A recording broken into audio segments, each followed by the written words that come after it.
Produção, pode soltar a vinheta. Produção, solta a vinheta.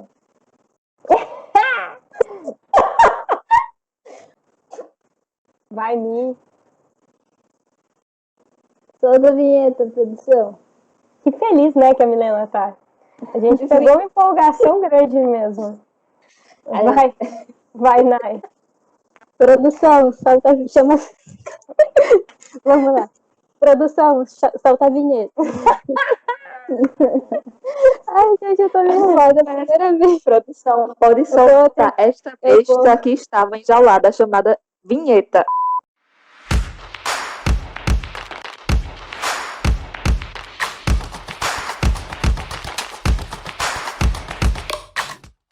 Fala, galerinha, todo mundo bem? Aqui quem fala é a Tata Gotardo. Eu tô aqui hoje com a Gleice, com a Mi e com a Nayana. Eu vou pedir para elas darem um oi, se apresentarem, pra gente poder falar sobre o que é o episódio hoje.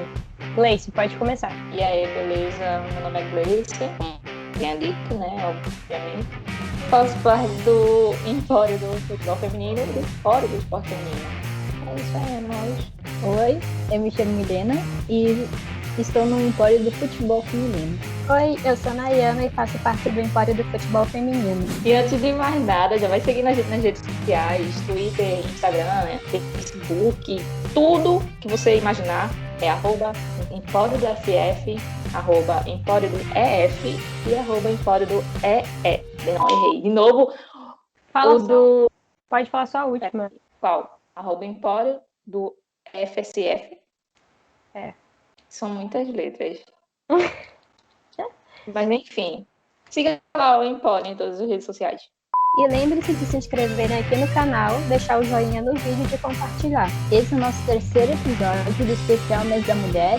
Só para lembrar vocês, está rolando essa parceria enorme entre todos os empórios. E para explicar um pouquinho melhor, né, os vídeos, todo episódio nosso começa com um vídeo no YouTube e termina com um podcast que tá uma semana no Empório do Futebol e outra semana no Empório do Futsal. O primeiro estava no Empório do Futebol, o segundo do Empório do Futsal e esse aqui, a continuação vai estar lá no podcast do Empório do Futebol.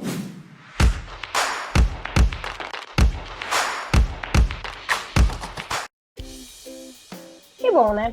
A gente sabe que todos os dias, em diversos ambientes, as mulheres enfrentam dificuldades apenas por serem mulheres. Muitas vezes elas têm que se provar o tempo todo, têm que provar que são capazes de estar ali, de ocupar aquele espaço e aquela posição. Precisam se autoafirmar, se impor, bater o pé e errar o menos possível.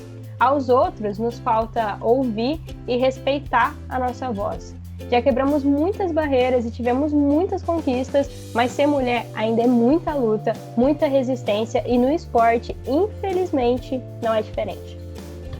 Pois é, e voltado ao esporte, a gente fica se perguntando o que é que nossas atletas enfrentam por serem mulheres que praticam esporte. Como é no alto rendimento? Quais são as barreiras e os estigmas que elas têm que enfrentar diariamente? E foi nos fazendo essas perguntas todas que decidimos trazer aqui alguns desses estigmas, dessas barreiras, com exemplos, com relatos, com histórias. Porque é importante conhecer, é importante entender essas problemáticas, discuti-las, conhecer a existência delas e seus impactos, para que a gente possa encontrar soluções. E só então a gente consegue progredir no sentido de proporcionar um ambiente mais seguro, menos injusto e menos hostil para as mulheres dentro do esporte. Até hoje a gente lê comentários horríveis sobre as mulheres estarem no meio esportivo, sobre praticarem, torcerem. É muito triste viver isso. E quando a gente gosta de futebol, por exemplo, quem nunca ouviu, quem nunca foi perguntada: ah, mas o que é impedimento? Ah, fala a escalação do seu time aí. Olha, Maria Macho. Aí tantos outros comentários que a gente vive ouvindo, que a gente não conseguiria nem citar todos em uma pauta só. Então, se hoje em dia é assim, imagina como foi antigamente, vários anos atrás. O que vemos hoje é o reflexo do que ocorreu tempos atrás, de uma história machista e sexista. E para começar aqui, né, eu acho que o primeiro que a gente escolheu é do estigma mulher-mãe. O papel da mulher como mãe, em especial mãe de um filho homem, ainda está muito presente na sociedade. Para muitos, né, e não preciso nem dizer, né, antiquados, uma mulher só vai atingir sua felicidade, a sua plenitude, só será realizada quando tiver um filho. quando for mãe e usufruir desse dom de gerar uma vida, né? No esporte, esse debate ainda é forte e, assim como as mulheres de outras profissões, curiosamente, a atleta fica entre duas decisões que não têm resposta certa. Se escolhe não ter filhos, a mulher é super julgada porque as pessoas dizem que ela vai se arrepender e vai mudar de ideia futuramente. Já aquelas que decidem ter filho sofrem com julgamentos de pessoas que dizem que elas desistiram na carreira por causa disso, por causa da maternidade. Para finalizar, ainda tem as mulheres que decidem ter filhos e continuar como atletas e que são extremamente julgadas por pessoas que pensam que elas serem atletas vai acabar interferindo na postura dela de mãe. Não sei como isso pode acontecer, mas que vai acabar tirando a atenção do filho de alguma forma e que a mulher não vai conseguir lidar com a maternidade e com o esporte. Só que muitas vezes as pessoas esquecem que essas mães, que são atletas, e até outras mães, não só no esporte, enfrentam jornadas triplas, duplas, e de várias formas, porque trabalham, praticam esporte, cuidam da família, cuidam dos filhos, cuidam da casa, muitas coisas, sabe? Então, vamos parar, né? E, além disso, é bastante comum que muitas atletas tenham a carreira ameaçada quando engravidam. Na verdade, eu vejo isso ocorrendo em muitos esportes, não consigo citar uma exceção. E elas correm risco de perder contrato, perder patrocínio e acabam não recebendo nenhum tipo de apoio durante esse período. Uma associação que está tentando mudar esse cenário é a União dos Ciclistas Internacional, que é a Associação das Federações Nacionais de Ciclismo, e promoveu algumas mudanças no ciclismo internacional que entraram em vigor agora em 2020.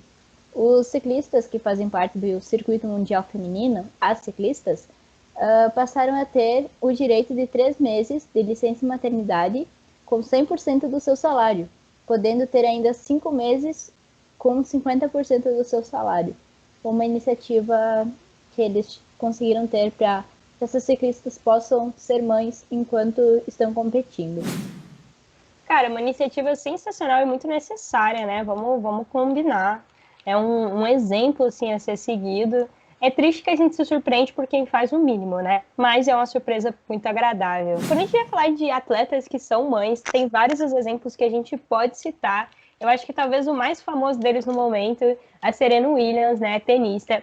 Ela foi mãe recentemente e numa postagem que ela fez no Instagram dela mesmo, no início de 2020, início do ano passado, ela fala das dificuldades de ser mãe e ser atleta ao mesmo tempo. Ela chega a dizer que competiu muitos jogos oficiais, então jogos que estavam valendo classificação, jogos de campeonato, estando completamente exausta, porque na noite anterior ela não tinha conseguido dormir direito por conta, né, de ter uma criança pequena. Outro exemplo é a Amanda Nunes, que derreteu o coração de todo mundo com as imagens dela com a filhinha no octógono após vencer a defesa do cinturão do peso pena e levou a sua filha Reagan para o octógono com ela.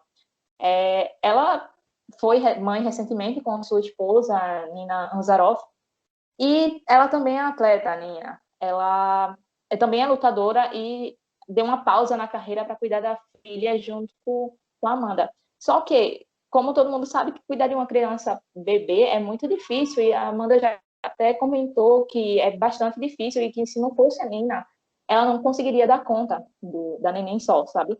E ela disse também que pela Reagan ser um bebê bastante calmo, é mais fácil, porque é um bebê mais calmo, sabe? Não dá tanto trabalho. Gente, eu vou interromper aqui, eu vou fugir da pauta para falar aqui, gente, que casal fofo e que imagens fofas. Era a 7ª vez que ela defendia o cinturão, não era uma marca qualquer, assim, cara. Imagina, velho, essa criança vai crescer na sombra de uma mãe muito sensacional. As duas, na verdade. Muito fofo, sério. As imagens, assim, é de esquentar o coração. E para citar outras atletas que também foram mães, a Maureen Maggi do salto em distância, a Candice Parker do basquete, Joana Maranhão nadadora, Tandara Caixeta do vôlei, a Penny Taylor do basquete, a Zarenka tenista, a Lara Lu do vôlei também, Fernanda Nunes do remo, Gilmara Justino do basquete, Anne Rodrigues do futebol, Sheila e Jaqueline, ambas do vôlei também. Assim, esses são só alguns dos exemplos a mais que a gente pode dizer. A lista de mães atletas são enormes, enfim. E prestes a entrar, né? A gente tem, por exemplo, a Cris aí, que vai ser mamãe. Tá todo mundo aqui louco por essa criança, mas enfim. Existe a Ashley e a Ali, né? Que são duas jogadoras do Orlando Pride, a Ashley Harris e a Ali Krieger, que acabaram de ter uma neném. E é a coisa mais linda do mundo. E é a criança mais mimada do mundinho. Gente, aquela criança, sim. Pelo amor de Deus, sabe? E falando dos bebês do Pride, tem a Morgan Pancharli, né? Que não pode deixar de citar. A gente fala delas um pouquinho melhor no podcast, onde a gente termina essa pauta. E seguindo nas questões do que abrange uma mulher estar no meio esportivo, a gente não tem como não falar sobre a feminilidade. E se a gente for parar para pensar o que é ser considerada mulher hoje em dia, a gente acaba esbarrando nessa noção popular de parecer mulher, e para parecer mulher a gente tem que ser feminina. Enfim, é uma bobagem absurda e que se baseia muito nos conceitos patriarcais, heteronormativos, que a nossa sociedade acabou sendo construída, que colocam o homem no centro de tudo e a mulher como uma de suas posses que deve agradar a todos. Pausa para piadinha sem graça. Tem uma piada que fala assim, como que você troca a lâmpada com um homem. É muito fácil, é só você colocar um homem branco, hétero, cis, segurando a lâmpada, e como o mundo gira em torno dele, a lâmpada vai sair sozinha. Eu não entendi, pra falar a verdade. É porque ele gira. Ele vai ficar segurando assim, aí o mundo todo vai girar O mundo ao todo redor. gira. E ele vai ficar com a lâmpada assim segurada, vai... Enfim, pode voltar para a pauta. Para isso, para ser mulher, para ser feminina, é preciso ser delicada, ter cabelos longos, ter um corpo impecável. Não pode ser gorda, mas também não pode ser muito malhada. É preciso manter suas curvas. E esse cenário não acontece só no esporte, a gente sabe disso, somos mulheres, vivemos esse mundo, mas para atletas é ainda mais intenso esse tipo de cobrança.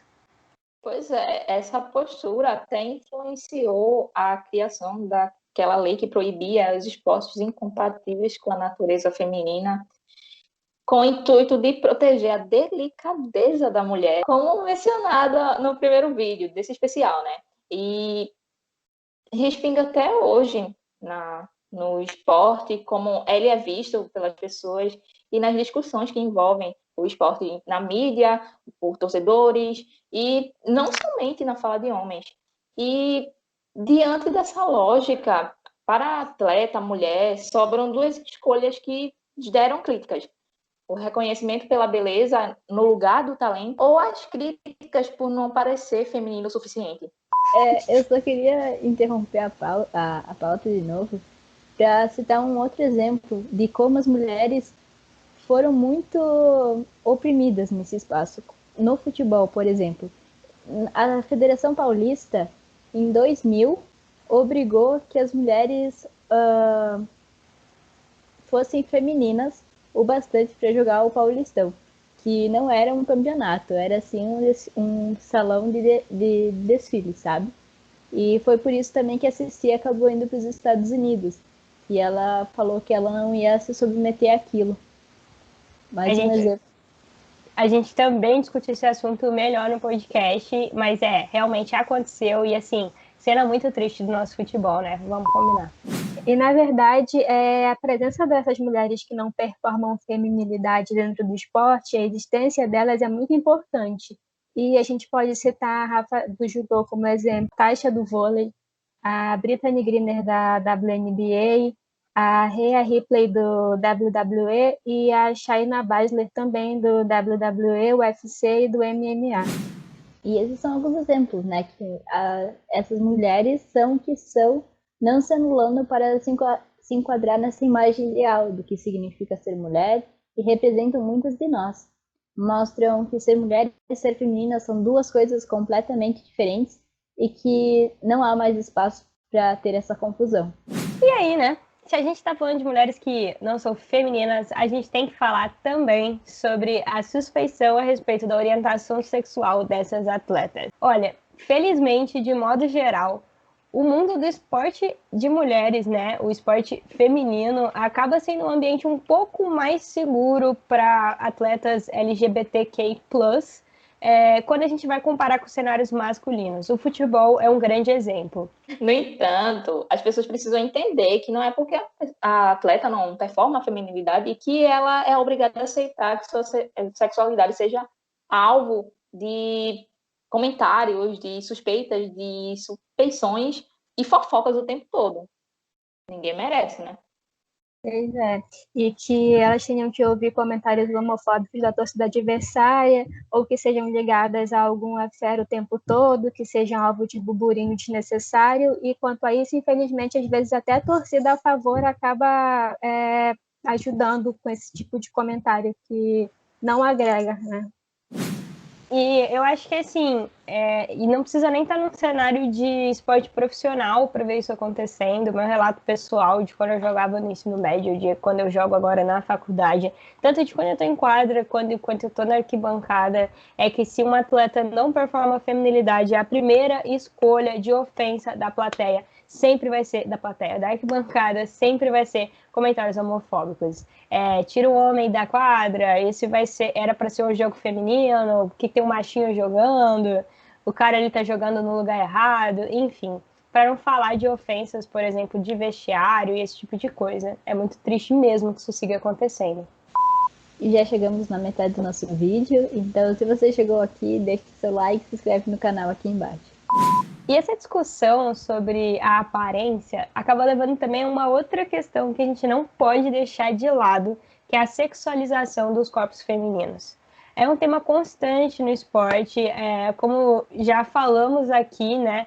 Mulheres são reconhecidas ainda, infelizmente, por seus corpos, sejam por críticas sobre o que não agrada ou por um reconhecimento excessivo da beleza desse corpo feminino, em detrimento até do desempenho dela no esporte, de marcos que ela atingiu. E colocando em palavras simples, parece que uma mulher bonita é só uma mulher bonita, independente do que ela alcance, os resultados que ela obteve e do quanto ela se esforça. Como exemplo, a gente tem a Alicia Lehmann e a Alex Morgan, ambas jogadoras de futebol. A gente tem a Eugenie Bouchard, que é uma jogadora de tênis, e a Jennie Fish, que é uma jogadora de softball.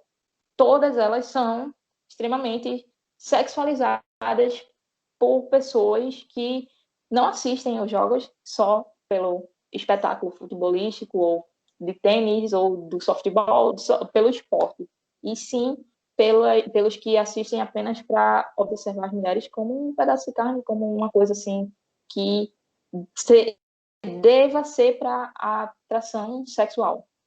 E basta dar uma rápida pesquisada no Google, se jogar os termos de atletas e bonitas, aparecem muitas listas com fotos que acho que não contribuem com a carreira da pessoa enquanto atleta, focadas inteiramente em tratar elas como um pedaço de carne, o que é, acima de tudo, revoltante, porque elas estão ali fazendo o trabalho delas. Tem que ser reconhecido o esporte em que elas estão praticando. Não sei se caberia aqui, se vocês quiserem, podem importar, em relação à questão de alguns jogos do feminino, que às vezes o próprio narrador comenta sobre a beleza da atleta. Eu acho isso, posso dizer que é vergonhoso para o narrador fazer isso, ela está ali como um profissional.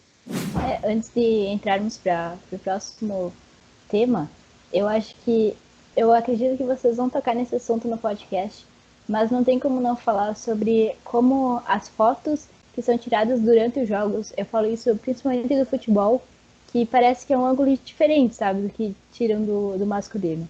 Masculino, muitas vezes, são fotos tiradas de frente, fotos que apareça mais o rosto, um ângulo legal, sabe?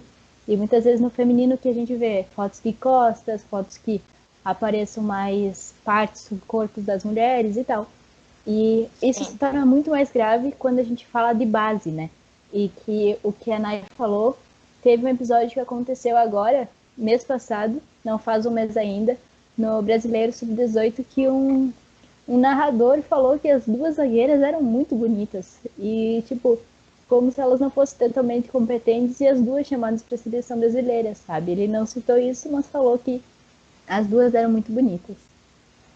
E com relação a essa sexualização por parte dos meios jornalísticos, a gente ainda tem uma coisa muito grave que acontece no vôlei de quadra.